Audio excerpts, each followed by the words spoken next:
Eto, tatanggalin natin yung transmission.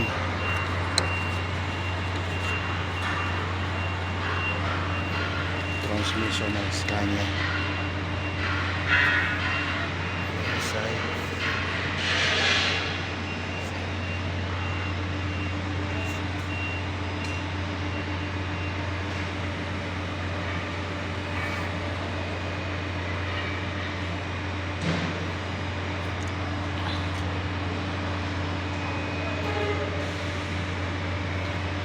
Problema nito, ito nasa loob.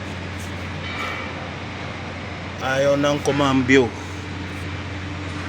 Kailangan bunutin nyo yung transmission. We must remove the transmission so that we can see the problem inside. Because the problem of this one is the gear is not shifting. Then maybe 90-95% the problem is in this inside. The clutch plate and the clutch disc inside.